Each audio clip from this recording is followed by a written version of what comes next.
हरे कृष्णा दोस्तों, आप सभी श्रद्धालु श्रोताओं का स्वागत है आपके अपने यूट्यूब चैनल संस्कार कथा प्रेरणा में। आज आषाढ़ मास का 13वां दिन है और आज दिनांक है 12 जुलाई और दिन है रविवार का। आज त्रयोदशी तिथि सुबह 2:04 से प्रारंभ हो जाएगी दोस्तों और आज सूर्योदय का समय सुबह 5:53 पर और सूर्यास्त का समय होगा 7:12 पर। ब्रह्म मुहूर्त सुबह 4:17 से 5:05 तक रहेगा। राहु काल का समय शाम 5:32 से रात 7:11 तक रहेगा। तो प्रिय भक्तों, सनातन धर्म की प्रत्येक कथा केवल मनोरंजन नहीं करती बल्कि जीवन का कोई ना कोई गहरा सत्य भी सिखाती है। आज की कथा हमें ये समझाएगी कि ईश्वर बाहरी रूप नहीं देखते, वे केवल हृदय की पवित्रता और सच्ची भक्ति को स्वीकार करते हैं। तो आइए सबसे पहले भगवान शिव और श्री हरि विष्णु के श्री चरणों में प्रार्थना करते हैं। हे भोलेनाथ, हमारे जीवन से अहंकार, भय और मोह को दूर कीजिए। हमें ऐसा विवेक दीजिए कि हम प्रत्येक परिस्थिति में आपके मार्ग पर अडिग रह सकें। हमारे मन में भक्ति, सेवा और सत्य का प्रकाश सदैव बना रहे। यदि आप पहली बार संस्कार कथा प्रेरणा पर आए हैं तो चैनल को जरूर सब्सक्राइब करें और वीडियो को अंत तक अवश्य सुनें। अब आरंभ करते हैं आज का पावन प्रसंग। देवर्षि नारद ने एक दिन ब्रह्मा जी से विनम्रता पूर्वक पूछा, हे पितामह, गौतमी नदी के तट पर स्थित नाग तीर्थ की महिमा क्या है? वहाँ भगवान नागेश्वर क्यों विराजमान है? कृपया उसका विस्तार से वर्णन कीजिए। ब्रह्मा जी मुस्कुराए और बोले, हे नारद, ये तीर्थ अत्यंत पवित्र है। यहाँ श्रद्धा पूर्वक स्नान, दान और भगवान शिव का पूजन करने से मनुष्य के अनेक जन्मों के पाप नष्ट हो जाते हैं। अब मैं तुम्हें उसकी उत्पत्ति का दिव्य इतिहास सुनाता हूँ। बहुत समय पहले प्रतिष्ठानपुर नाम का एक समृद्ध राज्य था। वहां चंद्रवंश में उत्पन्न राजा शूरसेन राज करते थे। राजा न्यायप्रिय, दयालु और धर्मपालक थे। उनकी प्रजा उन्हें पिता के समान मानती थी। राज्य में धन, धान, सुख और समृद्धि की कोई कमी नहीं थी। किंतु राजा और उनकी रानी के मन में एक गहरा दुख था। विवाह के कई वर्षों बाद भी उन्हें संतान का सुख प्राप्त नहीं हुआ। दोनों ने अनेक यज्ञ की, व्रत रखे, ब्राह्मणों को दान दिया, तीर्थ यात्राएं की और भगवान शिव की कठोर आराधना भी की। लंबे समय बाद ईश्वर की कृपा से रानी ने एक पुत्र को जन्म दिया। किंतु जब उस नवजात को देखा गया तो सभी स्तब्ध रह गए। वो बालक मनुष्य नहीं बल्कि एक विशाल सर्प के रूप में जन्मा था। यह देखकर राजा और रानी के पैरों तले मानो धरती खिसक गई हो। उन्होंने सोचा, ईश्वर ने ये कैसी परीक्षा ली है।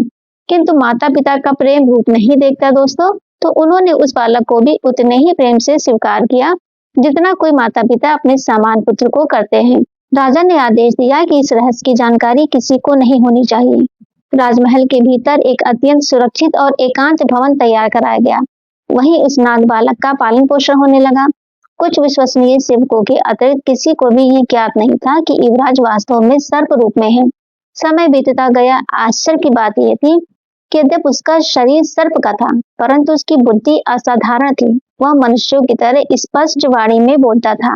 उसकी स्मरण शक्ति अद्भुत थी और धर्म शास्त्रों के प्रति उसमें स्वाभाविक रुचि थी। एक दिन उसने अपने पिता से कहा, पिताश्री, मनुष्य के जीवन में संस्कारों का बहुत महत्व है। कृपया मेरा भी चूड़ा कर्म, उपनयन और वेद अध्ययन कराइए। ज्ञान के बिना जीवन अधूरा है। राजा ये सुनकर भावुक उठे। उन्होंने योग्य ब्राह्मणों को बुलाया और गुप्त रूप से सभी वैदिक संस्कार संपन्न करवाए। युवराज ने अल्प समय में ही वेद, वेदांग, धर्मशास्त्र और नीति का गहन अध्ययन कर लिया। विद्या पूरी होने के बाद उसने पुनः पिता से कहा, पिताश्री, अब मेरा विवाह भी कर दीजिए। गृहस्थ आश्रम भी धर्म का ही एक अंग है। राजा ये सुनकर गहरे विचार में पड़ गए। वे सोचने लगे, भला कौन अपनी कन्या एक सर्प को देगा। फिर भी उन्होंने अपने मंत्रियों को सभा में बुलाया। सभा में राजा ने कहा, मेरा पुत्र गुणवान, पराक्रमी और योग्य है। अब समय आ गया है कि उसका विवाह कर दिया जाए और भविष्य में राज्य का भार उसी को सौंप दिया जाए। आप सब किसी योग्य राजकुमारी की खोज करें। मंत्रीगण राजा की बात सुनकर प्रसन्न हुए। उन्हें युवराज के वास्तविक रूप का ज्ञान नहीं था। उसी समय एक वृद्ध और अत्यंत बुद्धिमान मंत्री आगे बढ़े। उन्होंने कहा, महाराज, पूर्व दिशा में राजा विजय राज करते हैं। वे अत्यंत समृद्धि और प्रतापी हैं। उनकी कन्या भोगवती रूप, गुण, शील और संस्कारों में अद्वितीय है। मुझे विश्वास है कि वही आपके पुत्र के योग्य वधू होगी। राजा ने गंभीर स्वर में पूछा, क्या यह संभव हो सकेगा? वृद्ध मंत्री ने उत्तर दिया, महाराज, मुझे आज्ञा दीजिए, मैं ये कार्य अवश्य सिद्ध करके लौटूंगा। राजा ने उन्हें बहुमूल्य उपहार, राज्य चिन्ह और विशाल सेना देकर सम्मान पूर्वक विदा किया। वृद्ध मंत्री राजा विजय के दरबार में पहुंचे उन्होंने अत्यंत विनम्रता, बुद्धिमत्ता और नीति से बातचीत की। राजा शूरसेन के गुणों का वर्णन किया और उनके पुत्र के विषय में प्रशंसा की। राजा विजय ने प्रस्ताव स्वीकार कर लिया। उन्होंने अपनी कन्या भोगवती का विवाह शूरसेन के पुत्र से करने की सहमति दे दी। जब विवाह की तिथि निकट आई तो विधिमंत्री ने एक विशेष निवेदन किया। उन्होंने कहा, हमारे युवराज किसी विशेष कारण से स्वयं यहाँ नहीं आ सकते, अतः क्षत्रिय परंपरा के अनुसार शास्त्र विवाह की रीति से ये विवाह संपन्न कर दिया जाए। राजा विजय ने इसे राज परंपरा मानकर स्वीकार कर लिया। वेद मंत्रों के बीच शास्त्र सम्मत विधि से राजकुमारी भोगवती का विवाह संपन्न हुआ। इसके बाद उन्होंने अपनी पुत्री को बहुमूल्य रत्न, हाथी, घोड़े, स्वर्ण, दास दासियां और अनेक उपहार देकर सम्मान पूर्वक विदा किया। राजकुमारी भोगवती अपने नए घर प्रतिष्ठानपुर पहुंची। उसे ये ज्ञात नहीं था कि उसका पति वास्तव में कौन है, लेकिन उसके मन में अपने पति के प्रति पूर्ण श्रद्धा और समर्पण था। वह प्रतिदिन अपने सास ससुर की सेवा करती और परिवार के प्रत्येक सदस्य का आदर करती। इधर महल के एक गुप्त कक्ष में नागरूप युवराज अपनी पत्नी से मिलने की प्रतीक्षा कर रहे थे। एक दिन उन्होंने अपनी माता से कहा, माताश्री, मेरी पत्नी मेरे पास क्यों नहीं आती? क्या उसे अभी तक मेरे विषय में कुछ बताया नहीं गया है? माता ने धाय को बुलाकर कहा, जाओ भोगवती को सत्य बता दो, फिर देखना वो क्या निर्णय लेती है। धाय राजकुमारी के पास पहुंची। उसने एकांत में धीरे से कहा, राजकुमारी, तुम्हारे पति साधारण मनुष्य नहीं है, वे दिव्य पुरुष हैं, पर इस समय सर्प रूप में है। ये बात किसी से कहना मत। भोगवती ने धाय की बात सुनकर तनिक भी भय प्रकट नहीं किया, बल्कि शांत स्वर में कहा कि स्त्री के लिए उसका पति ही देवता है। यदि मेरे भाग में किसी दिव्य आत्मा की सेवा लिखी है तो ये मेरा सौभाग्य है। धाय ने ये बात रानी को बताई तो रानी ने भोगवती को उस गुप्त कक्ष में ले चलने का संकेत दिया जहाँ नागरूप युवराज रहते थे।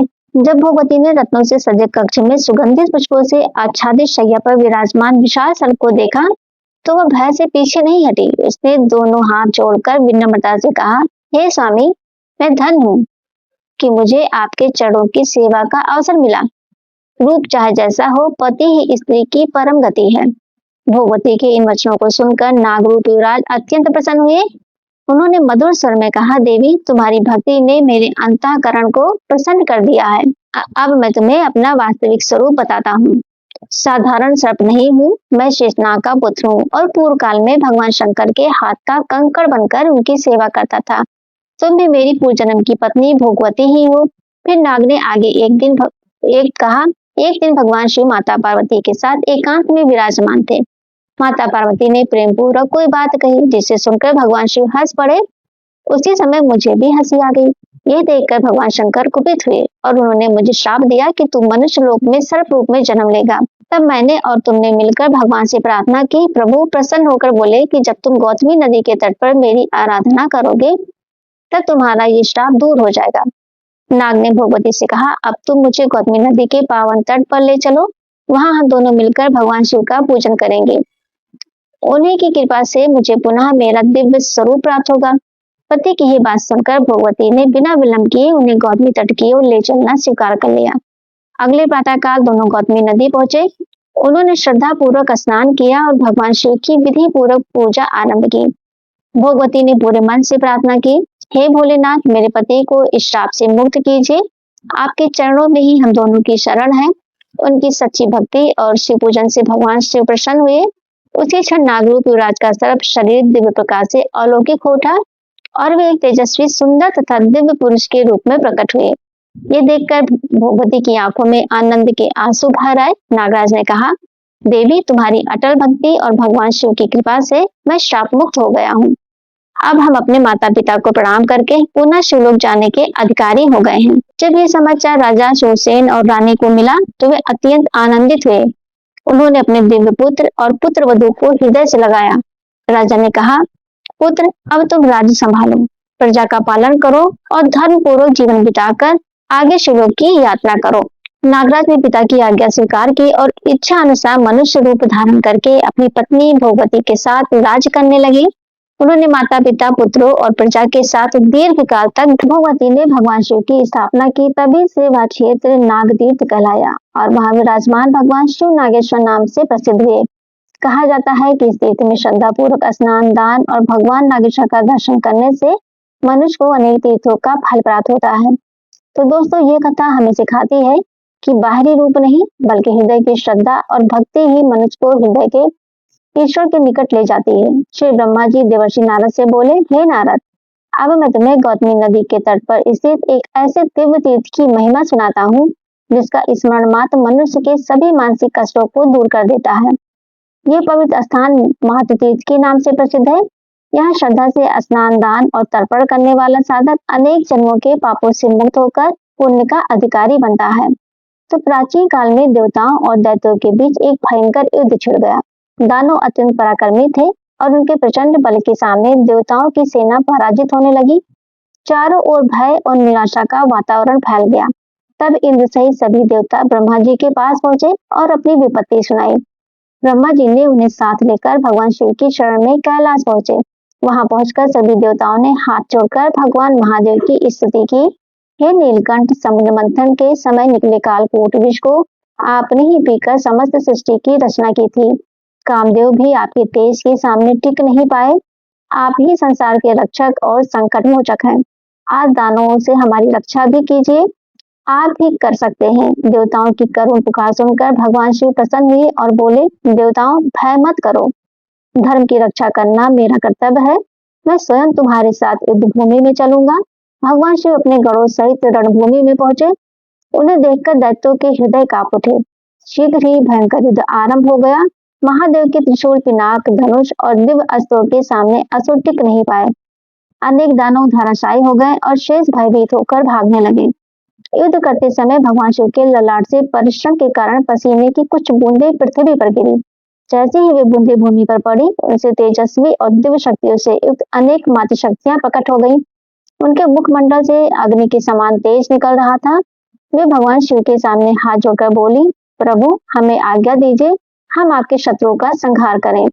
भगवान शिव ने कहा, जो दैत्य भयवत जहां जहां भागे हैं, तुम उनका वहीं तक पीछा करो। यदि वे रसातल में भी छिप गए हो तो वहां जाकर भी उनका विनाश कर दो। भगवान की आज्ञा पाकर वे समस्त मातृ शक्तियां पृथ्वी को विदीर्ण करती हुई रसातल में पहुंची। वहां उन्होंने छिपे हुए असुरों का भी संपूर्ण संहार कर दिया। कोई भी दुष्ट उनके प्रचंड तेज के सामने जीवित न बच सका। विजय प्राप्त करके वे पुनः उसी मार्ग से लौटकर गौतमी तट पर भगवान शिव और देवताओं के समीप आ गए। उनकी वीरता और धर्म रक्षा से प्रसन्न होकर देवताओं ने कहा, जैसे संसार में भगवान शिव की पूजा होती है, उसी प्रकार आज से तुम सभी मातृशक्तियां भी पूजनीय रहोगी। जहां जहां तुमने निवास किया है, वे सभी स्थान सदैव पवित्र तीर्थ कहलाएंगे। वहां श्रद्धा से स्नान, दान और तर्पण करने वाले भक्तों को अक्षय पुण्य की प्राप्ति होगी। तभी से गौतमी तट के वे पवित्र स्थान मातृ तीर्थ के नाम से विख्यात हो गए। वहां आज भी श्रद्धा और भक्ति से किया गया प्रत्येक शुभ कर्म अनेक गुना फल प्रदान करता है। ब्रह्मा जी ने कहा, हे नारद, जो मनुष्य इस मातृ तीर्थ की महिमा का श्रद्धापूर्वक श्रवण करता है, उसका जीवन सुख, शांति और दीर्घायु से भर जाता है। उसके अनेक जन्मों के पाप नष्ट हो जाते हैं और अंत समय में उसे भगवान शिव की कृपा अवश्य प्राप्त होती है। इतना कहकर ब्रह्मा जी कुछ क्षण मौन हुए और फिर बोले, हे देवर्षि, अब मैं तुम्हें भगवान श्री राम के जीवन का एक अत्यंत पावन प्रसंग सुनाऊंगा, जिसमें भक्ति, मर्यादा और भगवान शिव के प्रति उनकी अनन्य श्रद्धा का अद्भुत वर्णन है। श्री रामचंद्र जी ने भगवान शिव की आज्ञा को मस्तक पर धारण किया और पुष्पक विमान पर आरूढ़ होकर आगे की यात्रा आरंभ की। आकाश मार्ग से चलते हुए वे समुद्र तट के उस पावन स्थान पर पहुंचे जहां उन्होंने युद्ध से पूर्व सेतु का निर्माण कराया था। वहां पहुंचकर उन्होंने विभीषण से कहा, हे लंका अधिपति, तुम धर्म और न्याय के अनुसार राज्य का संचालन करना, जो भी शरण में आए उसका सदैव सम्मान करना। प्रजा की रक्षा ही राजा का सबसे बड़ा धर्म है। इसके पश्चात श्री राम ने अपने दिव्य धनुष से उस सेतु के कुछ भागों को विच्छिन्न कर दिया, ताकि भविष्य में कोई भी असुर या दुष्ट सेना उसका दुरुपयोग न कर सके। फिर उसी पावन भूमि पर उन्होंने भगवान शिव का एक दिव्य लिंग स्थापित किया। श्रद्धा, मंत्र और विधि पूर्वक पूजा करके उन्होंने महादेव की स्तुति की। तो हे देवादिदेव महेश्वर, आप ही संसार के पालन करता, संहार करता और भक्तों के रक्षक हैं। आप नीलकंठ, त्रिलोचन, पशुपति और करुणा सागर हैं। आपकी कृपा से ही समस्त प्राणियों का कल्याण संभव है। मैं आपको बार बार प्रणाम करता हूँ। भगवान शिव श्री राम की भक्ति से अत्यंत प्रसन्न हुए और प्रकट होकर बोले, हे रघुनंदन, जब तक ये पृथ्वी, ये समुद्र और तुम्हारा सेतु विद्यमान रहेगा, तब तक मैं भी यहाँ रामेश्वर के रूप में निवास करूंगा। जो भी श्रद्धा पूर्वक यहाँ आकर मेरे दर्शन पूजन और जला अभिषेक करेगा उसके बड़े बड़े पाप भी नष्ट हो जाएंगे और उसे मोक्ष का मार्ग प्राप्त होगा। भगवान शिव ने आगे कहा, अब तुम गंगा के तट पर भगवान वामन की स्थापना करो, धर्म की मर्यादा को स्थिर करो और फिर अपने परम धाम की ओर प्रस्थान करना। शिव जी को प्रणाम करके श्री राम आगे बढ़े। कुछ समय बाद जब पुष्पक विमान पुष्कर क्षेत्र के ऊपर पहुंचा तो आश्चर्यजनक रूप से उसकी गति रुक गई। श्री राम ने सुग्रीव से कारण जानने को कहा। सुग्रीव ने नीचे उतरकर देख गए तो देखा कि वहां स्वयं ब्रह्मा जी देवताओं, ऋषियों और वेदों के साथ विराजमान है। उन्होंने लौटकर श्री राम को सारी बात बताई। तब श्री राम विमान से उतरकर ब्रह्मा जी को साष्टांग प्रणाम करते हुए पहुंचे। ब्रह्मा जी ने उन्हें उठाकर अपने समीप बैठाया और कहा, हे रघुनंदन, आप साक्षात श्री हरि विष्णु हैं। आपने पृथ्वी पर अवतार लेकर देवताओं का कार्य पूर्ण किया है। अब गंगा दक्षिण के तट पर भगवान वामन की प्रतिमा स्थापित कीजिए, धर्म की रक्षा कीजिए और फिर अयोध्या लौटकर अपने दिव्य कार्यों को पूर्ण कीजिएगा। ब्रह्मा जी की आज्ञा लेकर श्री राम आगे बढ़े और मार्ग में मथुरा पहुंचे। वहां उनका अपने प्रिय भाई शत्रुघ्न से अत्यंत भावपूर्ण मिलन हुआ। शत्रुघ्न ने चरणों में दंडवत प्रणाम किया और अपना समस्त राज्य, धन और वैभव प्रभु के चरणों में अर्पित कर दिया। श्री राम ने प्रेम पूर्वक उन्हें उठाकर हृदय से लगाया और कहा, हे भाई, ये राज तुम्हारा ही है। धर्म पूर्वक प्रजा का पालन करना ही तुम्हारी सबसे बड़ी सेवा है। कुछ दिन मथुरा में निवास करने के बाद श्री राम गंगा तट स्थित महोदय तीर्थ पहुंचे। वहां उन्होंने भगवान वामन की दिव्य प्रतिमा की स्थापना की और ब्राह्मणों तथा राजाओं को धर्म का उपदेश देते हुए कहा, धर्म ही राज्य की सबसे बड़ी शक्ति है। जो राजा धर्म का पालन करता है उसकी प्रजा सदैव सुखी रहती है। इसके बाद उन्होंने वानरराज सुग्रीव को स्नेह पूर्वक विदा कर किष्किंधा भेजा। फिर पुष्पक विमान से कहा, अब तुम्हारा कार्य पूर्ण हो गया है, तुम अपने स्वामी कुबेर के पास लौट जाओ। इस प्रकार भगवान श्री राम ने अपने समस्त दिव्य कार्य पूर्ण किए और अयोध्या लौट गए। भीष्म पितामह ने कहा, हे श्रोताओं, भगवान श्री राम का ये चरित्र केवल इतिहास नहीं बल्कि धर्म, मर्यादा, करुणा और भक्ति का अमूल संदेश है। जो मनुष्य श्रद्धा पूर्वक इसका श्रवण या पाठ करता है उसके जीवन में धर्म की स्थापना होती है, पाप नष्ट होते हैं और भगवान श्री राम तथा भगवान शिव दोनों की कृपा प्राप्त होती है। तो आज के इस अध्याय में बस इतना ही दोस्तों। यदि पौराणिक कथा आपको ज्ञानवर्धक और प्रेरणादायक लगी हो तो इसे अपने परिवार और मित्रों के साथ अवश्य साझा करें। हमारे चैनल संस्कार कथा प्रेरणा को सब्सक्राइब करें, वीडियो को जरूर से जरूर लाइक करें और अपनी श्रद्धा एवं भावनाएं कमेंट में जय श्री राम और हर हर महादेव लिखकर अवश्य व्यक्त करें। अगले अध्याय में हम एक और अद्भुत पौराणिक प्रसंग लेकर आपके समक्ष उपस्थित होंगे। तब तक के लिए हरे कृष्णा, राधे राधे दोस्तों।